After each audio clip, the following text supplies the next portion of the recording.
NATO officials are slowly admitting that Ukraine cannot win.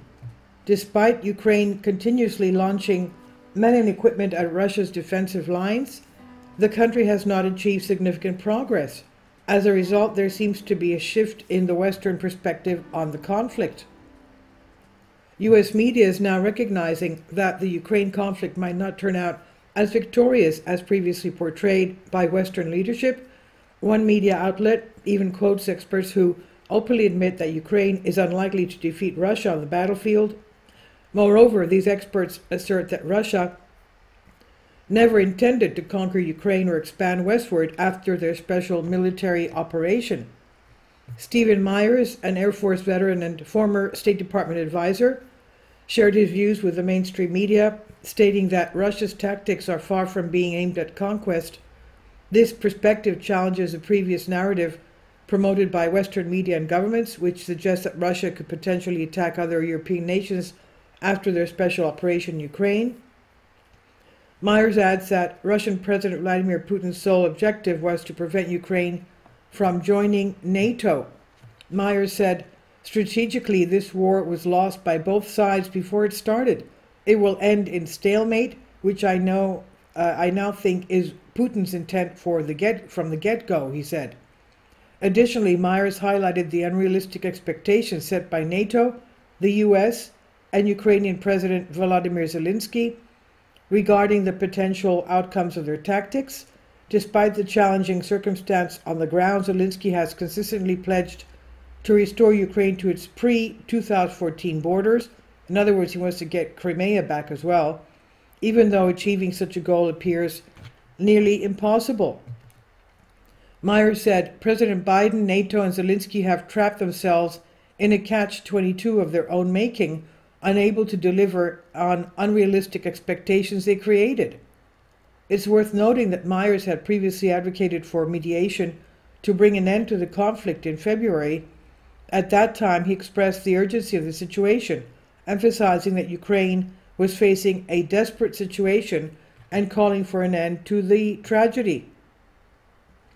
During the same period, the outlet also consulted Sean McFate, a professor of strategy at the National Defense University in Georgetown's University School of Foreign Service, as well as a senior fellow at the Atlantic Council, a think tank known for its pro-war stance. However, even McFate acknowledged that Ukraine would likely be unable to reclaim its former territories from Russia. He admitted that Ukraine's counteroffensive had been faltering and that NATO was experiencing weariness and disappointment with Zelensky's aggressive rhetoric, and this stance was causing the comedian-turned-president to lose credibility with his NATO allies, whom he considered Ukraine's main asset.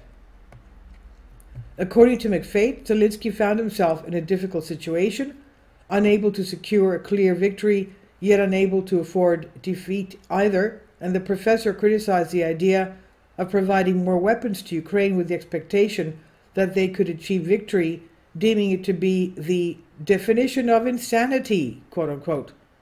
In the West, the prevailing narrative had previously portrayed Ukraine as winning the conflict and suggested that Russia's army was on the brink of collapse.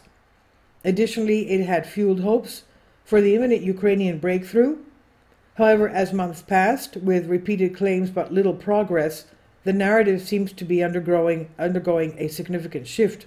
It has become increasingly apparent that Ukraine's much-anticipated counteroffensive was failing to yield the gains that its Western supporters had hoped for. Despite Ukraine's failures on the front lines, U.S. officials seem determined to maintain a positive look. National Security Council spokesperson John Kirby recently asserted that the situation has not devolved into a stalemate, claiming that Ukrainian forces are still advancing. Nevertheless, he acknowledged that their progress is not as significant or rapid as desired. We know that the vast part of the money ends up in the pockets of corrupt CIA agents and officials bribed by them, and are also spent on other illegal activities.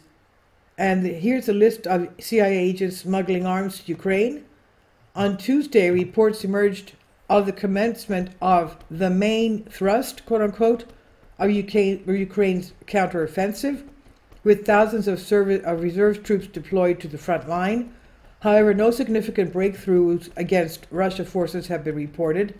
Instead, Ukraine continues to suffer substantial losses in both troops and equipment, including additional Western tanks destroyed near the Rabotin settlement of the Zaporizhia region. This location has come to be known as Bradley Square due to the destruction of several U.S. M2 Bradley infantry fighting vehicles and German Leopard 2A6 tanks. Since intensifying their attacks in the region earlier this week, more destroyed Bradleys have accumulated. A senior Pentagon aide speaking to a New York-based newspaper indicated that this latest push will be a crucial test for Ukraine. President Putin announced on Sunday that over 26,000 Ukrainian troops have lost their lives since the start of the counteroffensive. And this is on Great Game India. Please leave your comments. Thank you for your support. Please support my Patreon account. The daily posts are 5 videos daily, and they are totally different from what I have on my YouTube channel. Thank you so much for your support and that you find all my content so interesting. You'll find the Patreon account details in the description box below.